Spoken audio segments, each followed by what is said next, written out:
What up, guys? Welcome to the Son of Wonder, and I have seen Ant-Man and the Wasp: Quantumania, and that's pretty much all I can say. So thank you guys for watching. Have a very blessed day. I'm kidding. Let's conversationalize.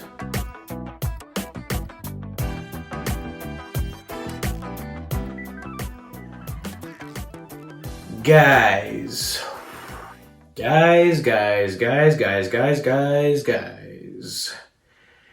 This movie was something. It was something for sure. It was strange, weird, wacky, really awful at times, and somehow still had some good stuff in it. It was an anomaly, and it's funny because I try not to read or watch any other reviews of movies before I go see them so I can have my own thoughts, fresh thoughts for you guys. And so I was seeing all these titles though of these different articles and different little small things that people have said about it. And I saw the IMDb score. It was a 6.6 and people were saying it wasn't good. And I was like, that's interesting.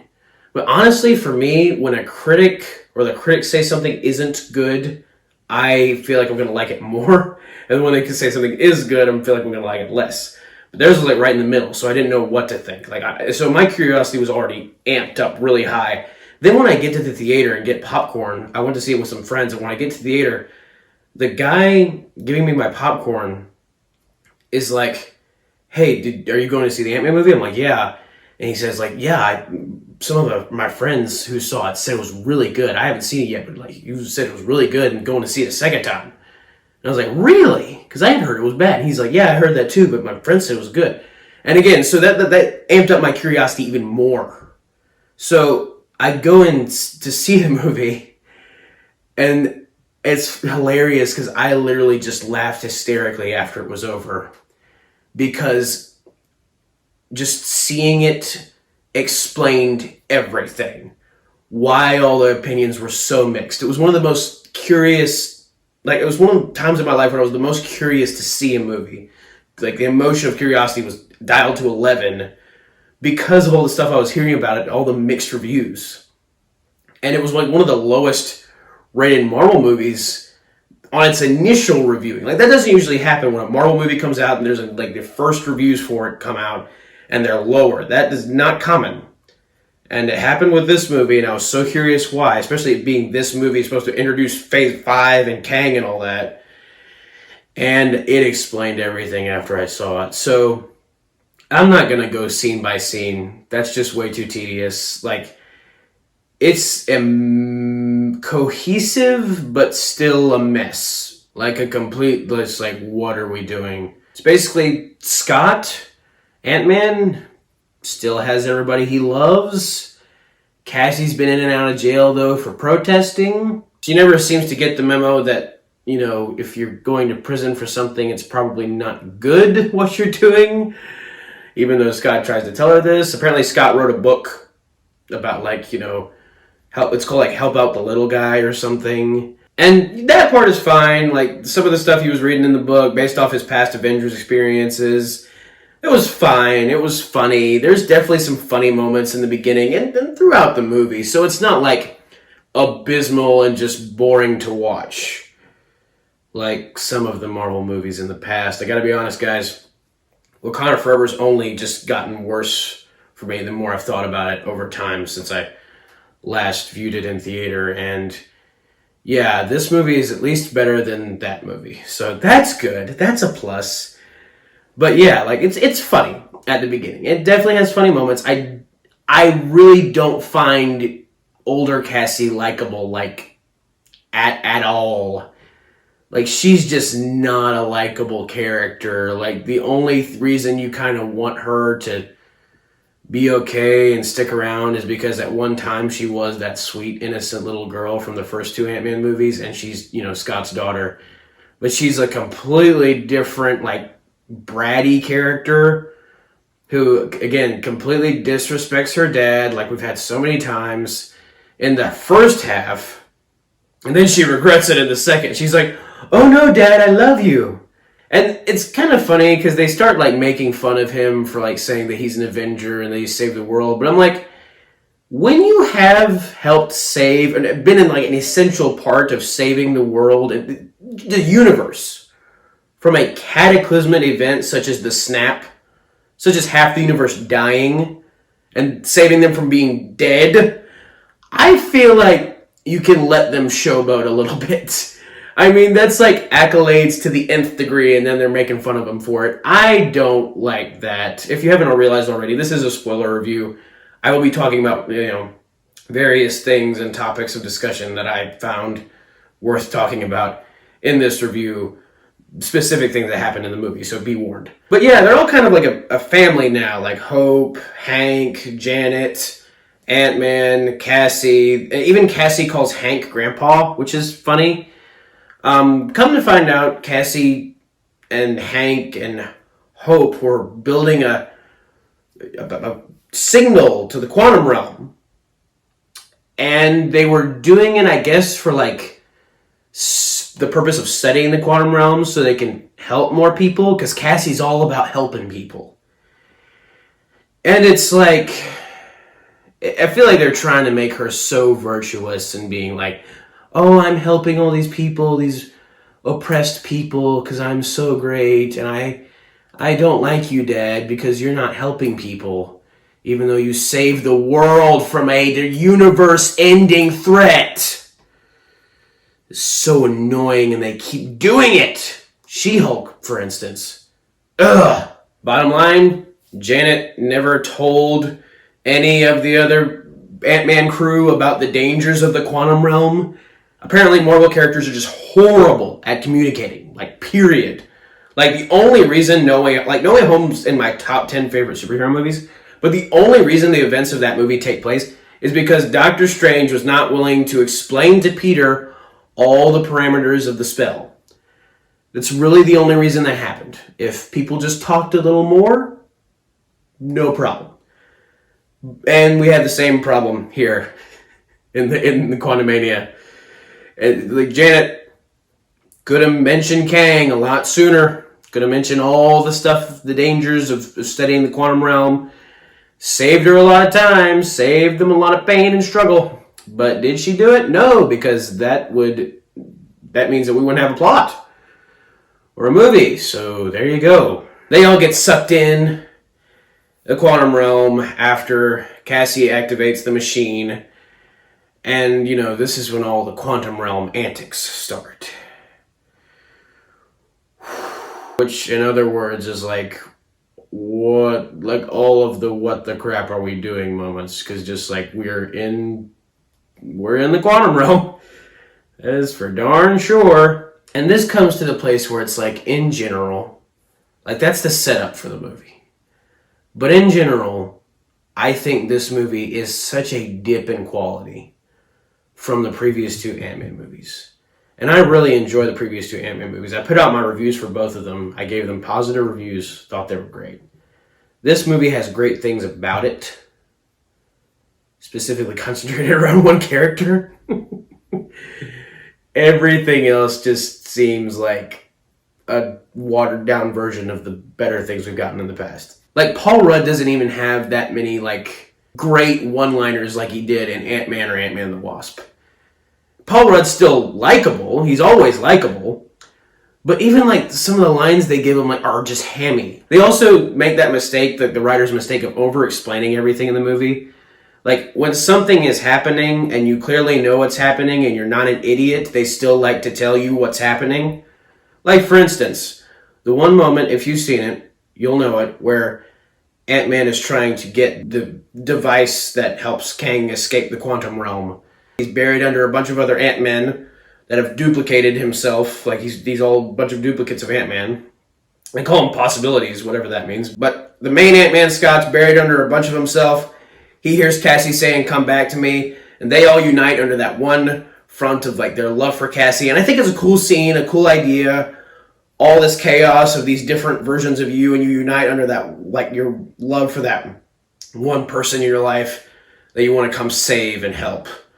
that you love so much. And that's always been Scott's motivation to really do anything in all of his movies in the MCU is Cassie, his love for Cassie and wanting to be with her. And so that all unites him to try to get the thing. And it's funny because it's like it's a cool moment, but then they do the thing where he's like, well, it's my love for Cassie, that's how I'm able to do this, because I love you, Cassie, and I'm coming for you. I'm like, a picture's worth 1,000 words. You don't need to say it. You just need to do it. Actions speak louder than words, ladies and gentlemen. And then they do it again, like when Ant-Man's getting shot. Like, I hate this one. When Ant-Man's getting shot by a bunch of ships, he's like, there's too many, I can't handle it.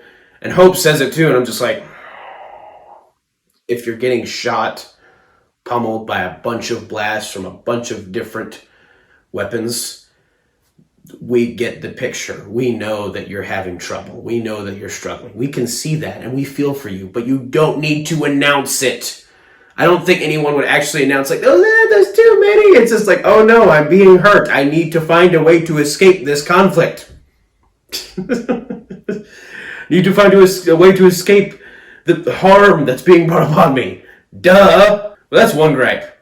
Gripe 2, which is probably worse than gripe 1, is I think the acting in general, from even like the veteran actors, like the ones we've seen before, is not nearly as good. Like there's one moment where Michelle Pfeiffer as Janet is explaining something, Janet Van Dyne, she's explaining like what the quantum realm is. And it just feels so fake. And I do not find, the actress who plays adult Cassie, I don't find her convincing at all. Like she gives a speech toward the end, like rise up and stand together, and the same speech we've heard 1,000 times. And it's just, it feels so like, part of it just feels half-hearted. Just like, she's not putting any actual emotion into it. She's just saying her lines. And again, it's just like, you can't get invested when the actors aren't invested. And, you know, Paul Rudd does his best to sound like really angry. And that was one of the things I liked about the movie, is that they did allow Ant-Man to get more serious, more angry at Kang. But some of the lines they give him just don't translate well. Like, for instance, there's one moment where, like, he had made a deal with Kang. We'll talk about that a little bit about this later in relation to Kang more so. But he had made a deal with Kang that if Kang spared Cassie, he would get the device that Kang needed to get out of the quantum realm, which is Kang's whole goal in this movie, is to escape the quantum realm because he was exiled there by his Kang variants, the Council of Kangs, it's called in the comics. And there's a moment where Ant-Man like comes back to fight Kang because Kang betrayed him. He's like, you and I had a deal, Kang. We had a word, and our word is our bond. And it's like they were like talking for like 2 seconds, threatening, like Kang's threatening his daughter with death if Ant-Man doesn't do what he wants, what Kang wants. And I'm like, our word is our bond. It's just like, it's so hammy. It comes across as so hammy and cheesy and just like, again, stop over-explaining it. We know what's going on. We don't need a PowerPoint presentation. Good gosh. So yeah, a lot of the acting just felt bleh. And like, there's a society of people in the quantum realm. They're like freedom fighters fighting against Kang, and they're led by this one warrior girl. And I'm not a fan. Like, they try to act like she's so cool, and even, you know, Cassie says at one point, like, oh wow, you're so cool, and she just like kicked a guy, as if no one's done that in the MCU ever. Like, you kick someone? You kicked someone? I've never seen that been done before. Like, I've seen somebody slap, and I've seen somebody punch, but I've never seen somebody get kicked. That's unfathomable how much skill you would have to do this with your leg. I mean, that's nuts. That's what Cassie acts like, and it makes her look dumb. And again, it's just like, I'm not invested in the freedom fighters, whatever. That just seems like a load of crap to me, to be honest. It's just like a filler, whatever. We need a message of being able to stand together against whatnot, and so we're just gonna have random freedom fighters. I don't care. And unlike the previous 2 Ant-Man movies, so much of the humor in this movie does not land. Like, at all. Like, there are a few moments where they try a joke and it actually works. more of the serious stuff pays off in this movie than the comedic stuff does. And I mean, to be honest, they kind of marketed it that way. Like, there was going to be a little bit of comedy in the trailers. They exhibited that. But it was mostly like the serious, like, Kang is the new threat and we got to fight him. So, I mean, at least I was prepared for it. Like, a lot of the stuff in the movie I was prepared for, but some of it I was just completely like, no. Just no. Speaking of which, you remember, if you've seen my first Ant-Man movie review, the original Ant-Man movie, you remember how I said that there was rumors of Darren Cross being MODOK and all that, and how I thought it was like one of the worst ideas ever? Yeah, they went full force into that one. MODOK is Darren Cross. He survived the initial... What happened to him in Ant-Man? He survived getting imploded on himself. Okay. I mean, at a certain point, like, a part of me is surprised, but the other part of me is not. I'm like, yep, no, Marvel, they just keep running out of creativity. So we're going to bring this villain back that nobody really wanted to see brought back as another character from the comics, another villain who's, I think a lot of people like MODOK from the comics, and I think it'd be very interesting to see him translated on screen, live action, like, well. But, they just bring Darren Cross back as MODOK, because that makes perfect sense. And when he takes his mask off, it was one of the most jarring and worst experiences I've ever had in a theater, of just like sheer horror at what I'm watching. Of the genuine, like, I just could hear the quality of Marvel just drop like a brick. Like a boulder off a cliff. Like, I just saw in front of my eyes Marvel just crumble into pieces when he took his mask off. I'm like, this might be the end. We might be done. It's just like, when you get to that point, like the CGI for putting Corey Stoll's Yellow Jackets, Darren Cross's face on MODOK in that body, it's just like, you could not have done a worse job with this character. Like, physically, emotionally, spiritually, all the lees, it's impossible for you to have done a worse job translating MODOK into live action. It's not possible. Like, I don't think it could be done in a worse way. Maybe that's a feat in and of itself. Maybe that should be reviewed as a positive, just because of how impressive that actually is, that they were able to accomplish something that egregiously terrible. So the freedom fighter stuff, the bad acting, the over-explaining stuff, the haminess, and every scene with MODOK, I don't care if they're trying to be funny or what scene it is, but it's just every scene. The only one that had some mild, like, okay, this might have been funny, is when Hank first sees him and he just goes, holy crap, what the heck happened to you? And I mean, yes, there's maybe some funny moments here and there with MODOK later, of like when MODOK, spoiler alert, when MODOK dies, and he's saying all these stupid things like, I was always an Avenger, and Scott was always like a brother to me because he redeemed himself. And Scott's just like, yep, I guess so. And it's almost as if you, like, did the writers know how stupid this was and they're like making fun of this themselves? Or do they actually think that this is supposed to make me feel something? Because literally after MODOK dies, Scott's just like, a lot has happened today. And I'm like, yeah, a lot definitely has happened today, because good grief, that was just terrible. But again, I mean, it's kind of funny the way he says it, so it's like, is that just Paul Rudd trying to lighten up this horrible situation, or like, are you genuinely think this is a good idea? Because if you do, then you might garner no respect from me whatsoever. And also, Bill Murray should not be in this film. He has one scene, one conversation with Janet, Hank, and Hope, and that's it. The entire movie, they meet him once, I guess just so they can say they have Bill Murray in it. Like, when they first announced that, we were all excited. We were like, hey, Bill Murray's going to be in Quantumania. That's going to offer some great laughs. He's there, and he talks, and he's good actor, fine. But it's like, you're just there to accomplish one thing. He was, I guess, exposition or something about like he was there to reveal more about Janet's time in the quantum realm, because one of the big things of this movie is Janet did like a bunch of different things in the quantum realm.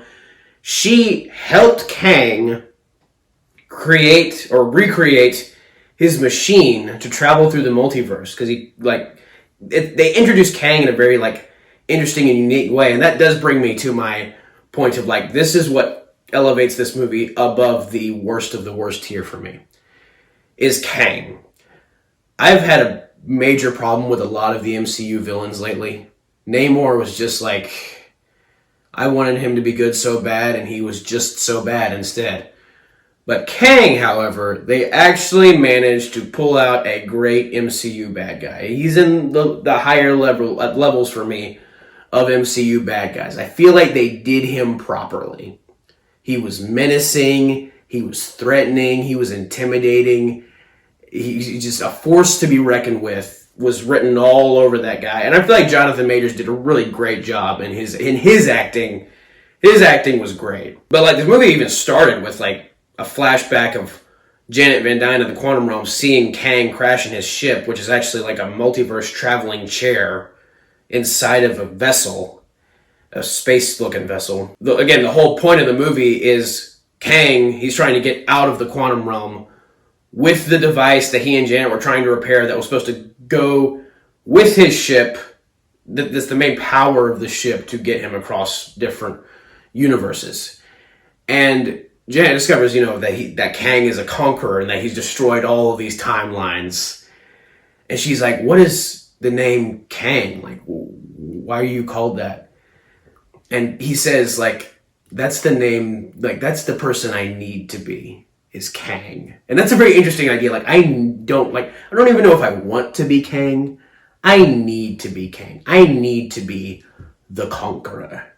And you definitely see that aspect. Like, he is the conqueror in this story. And I think that there's a, again, cartoon I've referenced before called Avengers Earth's Mightiest Heroes that featured Kang the Conqueror. And he took out like almost all the Avengers by himself.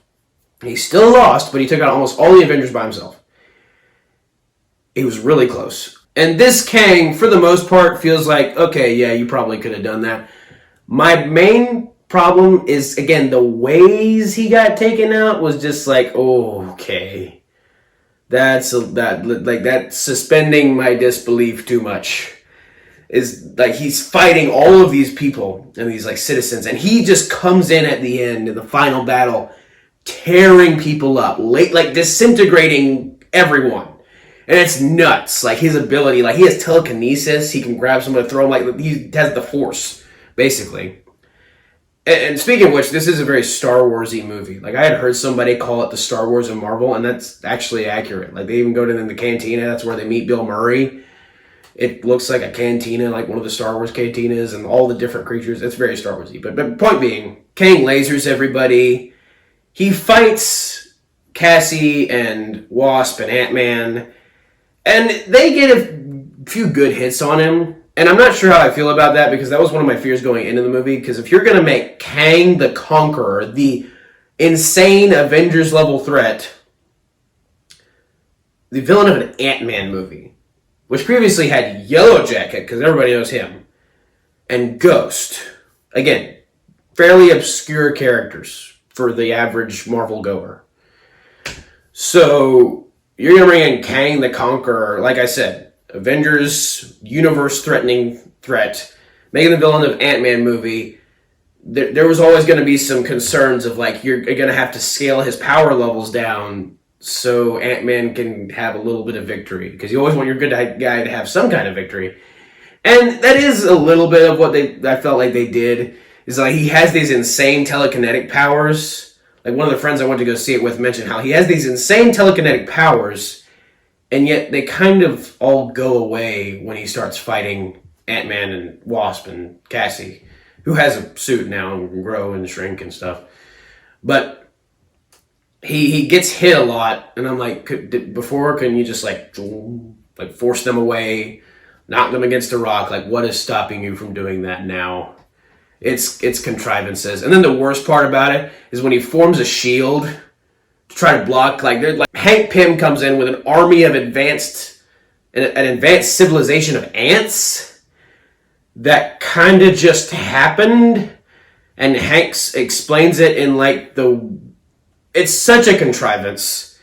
It's such a deus ex machina, like, hey, we have this army now. Like, some ants got teleported, some advanced, ants that Hank had programmed, worked with, whatever, got sucked into the quantum realm with the gang, and somehow they went in, a time vortex or something and created this advanced civilization, and then they were able to come back, and Hank led them to destroy Kang's army, and all this, and that, and the other thing, and, the ants overwhelm Kang, and his shield is holding for the most part. Then out of nowhere comes MODOK, who before had a small little tidbit of conversation with Cassie about, I don't want to be bad. And she's like, well, then stop being bad, and blah, blah, blah. It's they're trying to make you feel for this baby head who should never have even been in the movie in the first place, especially if you were going to do him like that. It's it is a night and day. It's Kang is the best part of this movie. He's probably one of the best MCU villains. And one of the worst, if not the worst MCU villain in the same movie, working together. It's what? But then MODOK comes and destroys the shield, and that allows the ants to overwhelm Kang. Thankfully, Kang comes back later. Granted, all of his technology is destroyed, but he comes back later to still be the bad guy and the threat before everybody, gets back home from the quantum realm. And I was at least glad they did that. But just the general fact that MODOK, the fake MODOK, was the guy that helped defeat Kang at all. He comes in, he's like, I'm not a bad person. He says another word for it, but I'm not a bad person. And it's just ugh. That is literally, again, the worst thing they could have done in that moment was that, and they accomplished it. So, wow, that's congratulations. You just ruined everything. But yes, the general idea of Janet having a past with Kang appearing as this just random person who got lost in the quantum realm, or crashed in the quantum realm, ended up being banished from his other Kang variants to the quantum realm because he was just that crazy. His whole motivation in the film is basically, it's kind of like Thanos, his ends justify the means. It's he saw all the multiversal chaos. A lot of what He Who Remains said at the end of Loki, and I was a big fan of Loki, and that will come up later. But his motivations are similar, and he saw all the multiversal chaos that was happening and said, I could fix it. And he went against his other variants, and started destroying entire timelines and worlds, conquering timelines, destroying them. And he thought it was pruning the timelines to create a better, more cohesive timeline. Because when he held it out in the illustration, it was like a circle, like they portrayed in Loki. So there's a lot of cool stuff there, interesting stuff there about Janet, her past with him, the other Kangs and how they fit into it. They're all menacing too, or at least they're supposed to be, because they exiled him to this place, and he's again a very menacing, intimidating character. And when there's a moment where he captures Scott and Cassie, and he's just pushing them against walls, threatening them, if you don't get what I need you to get, I will kill your daughter. And Scott's mad. He's you better not touch her again. And I like that they gave him that grit. Another one of the great things this movie did is making Scott not a wimp. Because so many of the male characters lately, unfortunately, have just become wimps. They made Scott not a wimp. They kept his vigor and his love for his daughter as his motivation. I really appreciated that. I thought they were crapping on him for the first third of this movie. They kind of fixed it by the end. There's still a little bit of are you kind of making fun? They kind of fixed it, sort of. Again, there's still stuff that I have issues with. But he still gets to be boss. And it's funny because Wasp gets to be boss too, but it's she's barely in the movie. And in a certain way, it doesn't even feel like an Ant-Man movie. I don't really know who usurps it. I think just the quantum realm in general kind of usurps the movie from Ant-Man, almost.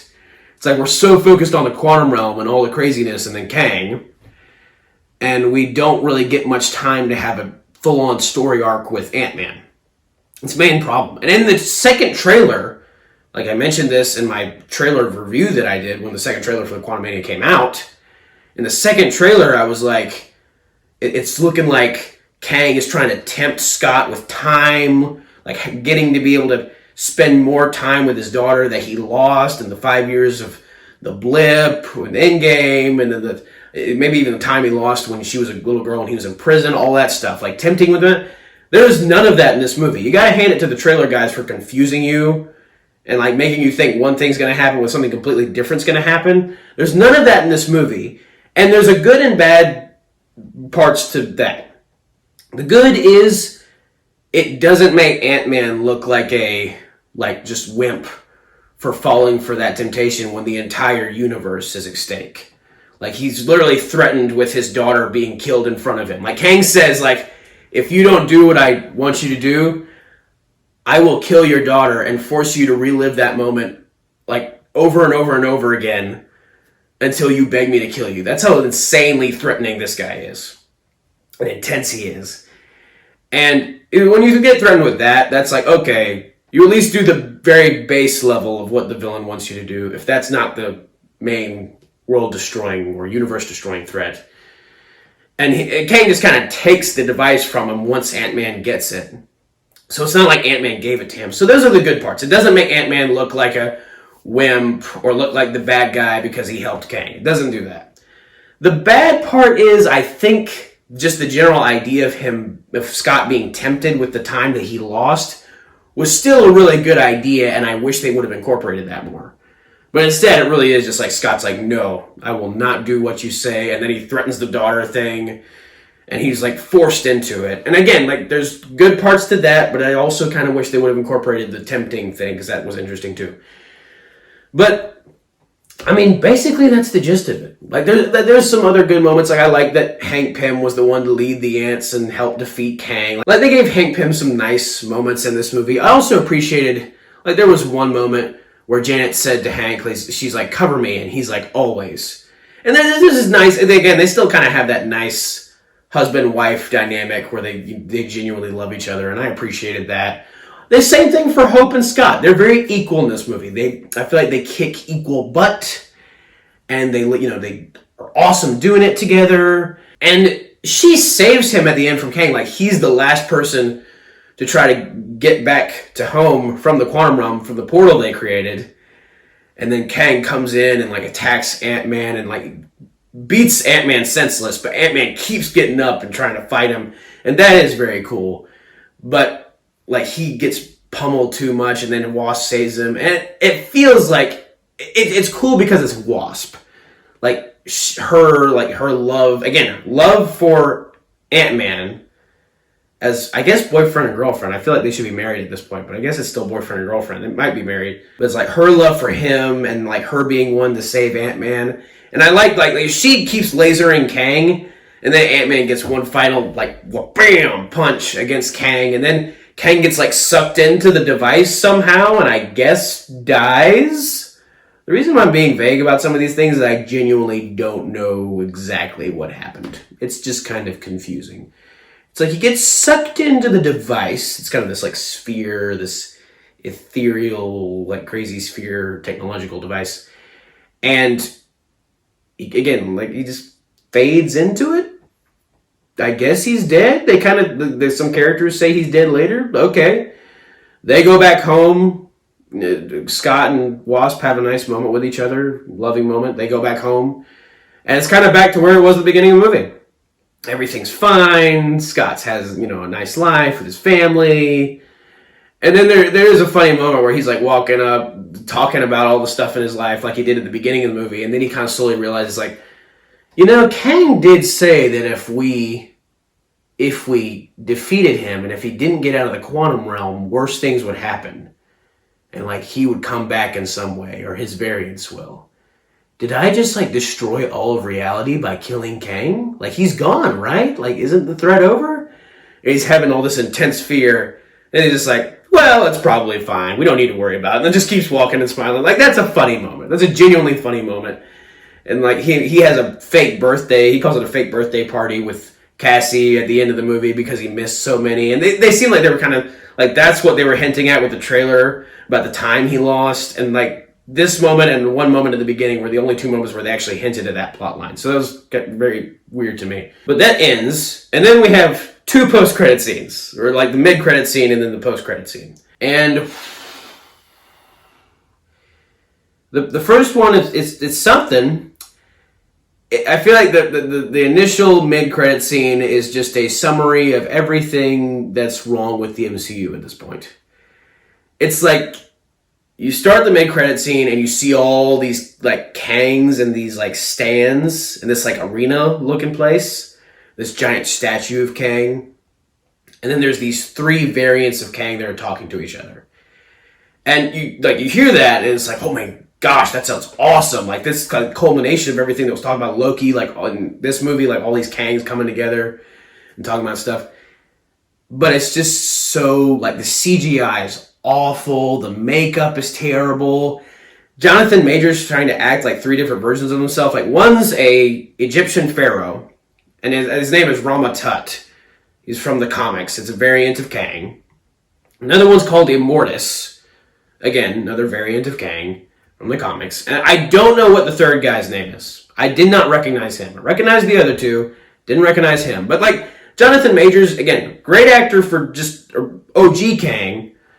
And He Who Remains in Loki. But these guys, it's just like, it was trying to have an accent with one of them. And they were talking, it was all cheese all the time. But the stuff they were saying was very interesting. They were talking about like, the exile is dead. Like, and they were like, is he dead? It's like, yeah, he's dead. But it's the people who killed him that concern us. And we have to protect the multiverse that we worked so hard to create from these people who are clearly becoming a threat to us. Like, Ant-Man and the good guys. And they're like, how many Kangs did you call? And he's like, all of them. And you see a bunch of Kangs, and again, in these like almost sports stands. That by itself is a little weird. But they're all like cheering. And they even zoom in on one. He's like screaming. He's like, yeah, yeah. And he's like slapping the other guy like they're a bunch of frat boys. That's what one of my friends said. And it was like, I thought these guys were supposed to be like, one, like kind of competing with each other. Like it's a bunch of variants of a bunch of like thousands of different Kangs who all want to conquer. So you'd figure they wouldn't be keen on sharing. And like, why are they happy to see each other?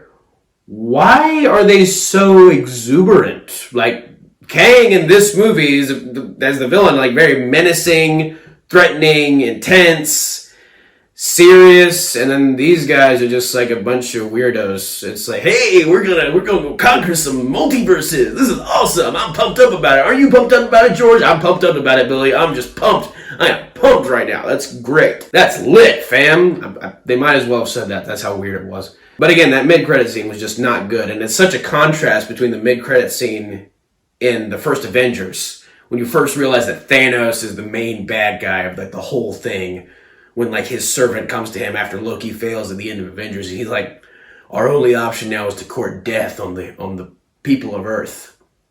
And Thanos gets up, turns around, and just like has a sinister smile. And you knew from that moment on, like, oh, this is serious. We got Thanos. And if they had done this mid-credit scene right, if they had done the movie right, but if they had done this mid-credit scene right, it may have been just as good. Like, again, the stuff they're saying, the ideas that are being presented are still really cool. The idea of 1,000 different variants of the same insanely powerful conqueror, all teaming up against the superheroes on one Earth and one part of the multiverse. That's nuts. That's threat. That's actual danger that you're scared of. But the way they do it is so hammy and cheesy and goofy that you lose all of that. You lose all of that threat and danger and intensity just because it's like, you're just all a bunch of jerks. Like, you don't, like, I can't take you seriously at all. It's like MODOK. It's basically MODOK. It's the summary of MODOK. But then you get, like, the post-credit scene at the tail end of the movie. And I really wish they would have just taken the mid-credit scene out and just left the last one, because the last one's phenomenal. Because the last one, it starts off with Jonathan Majors as this, like, old-timey scientist. Like, this is clearly set in, like, 1800-something. And around that era. And it's like this variant of Kang still talking about time, and he's like presenting this old machine, and it's very, very interesting aesthetic to it. And then you see Tom Hiddleston's face watching him, like from this crowd that's watching this guy Kang, this variant of Kang, present this device on this stage in front of these bunch of people, and then Owen Wilson's beside him. And he's like, I thought you said this guy was really intimidating. He's like, and Loki's like, he is. And he's watching this guy talk, and he's just horrified of him because of what happened at the end of Loki. And that post-credit scene, to, again, convey the threat of Kang as a teaser for Loki Season 2, that was awesome. Again, the aesthetic that they're in like the 1800s or around there, and Owen Wilson's with him, and they're trying to track down the variants of Kang. Like, that whole idea, that's just great. Like, I loved Loki Season 1. To me, it was the best MCU TV show by far. And so, seeing them pay off that with what they've established in this movie, the good parts of this movie, was great. Phenomenal. Freaking phenomenal. I loved that end-credit scene. Again, you just take that mid-credit scene away that makes Kang look like an idiot, and this one that makes Kang look like a boss still. Keep that. Nix that. Great. But overall, this movie, when I do my MCU movie ranking again, I probably will do it again after Guardians comes out. I don't want to just do the whole thing again just because one movie got added to the list. But after Guardians comes out, I'll probably do it. But I feel like, I know it's only 2, but still I feel like that's a significant enough entries to give my opinions on it after both of those pretty big movies for the MCU are complete. I think the weirdest part about this movie was that I feel like at the end of the day, not much was accomplished other than stuff we already knew. It's like, oh yeah, Kang's coming, and I guess now the exile Kang is dead, but we got a bunch of other Kangs. Like, I knew that if he had died at the end of this movie, there'd be a million more, so it wouldn't really matter. So it really doesn't matter. I do wish they would have left this specific variant alive, though, because he was referred to as the exile, and he had his own mindset about how things should work in the multiverse, and that was very interesting. So I wish they would have left him alive, but again, it's like, he's not dead. He's clearly not dead, because, I mean, if you can bring Darren frickin' Cross back as MODOK, you can do anything. You can just do anything, and yeah, Kang's probably not dead. And again, there's really no, like, Scott's still fine at the end of the movie. Everybody's still fine. We're all still kicking. So many people are thinking Ant-Man was going to die at the end of the movie, because that's what they're hinting at. I don't think anything further from the truth could have happened. Like, he's perfectly fine. At the end of the day, it kind of just felt like this one-off adventure. It's like, yeah, we had this interesting adventure in the quantum realm. It was fun. We're back now. Everything's cool. It's like, oh, okay, so that didn't really have any connotations for any specific characters. Just like, hey, we did something. Isn't that great? So yeah, at the end of the day, the movie feels so not worth the hype that it garnered. Because I was into the hype. I was like, oh, the start of the Kang Dynasty, the beginning of Phase 5. This is going to connect everything. It's like, yeah, it tied into Loki. Some of that, but again, it's not. It doesn't really feel like it. Nothing close to like the first Avengers of like, there's this threat now that everybody knows about and knows to prepare for, like the aliens in the first Avengers, and like because nobody knows about Kang, so it's just like, yeah, this one thing happened to these few people on the planet, so there's still no really imminent threat of danger for the rest of the population like there was in the first Avengers. Like, not everyone or enough people knew something was coming. Like, all the different heroes knew there was something to get ready for, something to face off against. And I mean, we know the Kangs are doing that. They're getting ready. But not many of the heroes are aware, other than maybe Scott, who has considered it but kind of ratted it off. So it's like, again, it largely feels pointless. And it's like, it's just, I'm so, like, the MCU just becomes that now. It's like cheesy, largely pointless. Why are we here? Why are we doing this? Fluff, and a lot of it garbage. And it's just like, just whatever. I'm still invested for Guardians 3, and I hope the future movies will be good, as always. This one, unfortunately, was just genuinely not a good movie. But still, I don't think, like, worst of the worst, mainly because of how awesome Kang was. His intensity, how threatening he was. Jonathan Majors, all that was great. But it's just all the other stuff that's just like, that was not particularly good. So thank you guys for watching my review. Hope you enjoyed it. Have a very blessed day. May the Lord be with you. May the Force be with you. Goodbye. Catch you on the next MCU movie. And that's a wrap.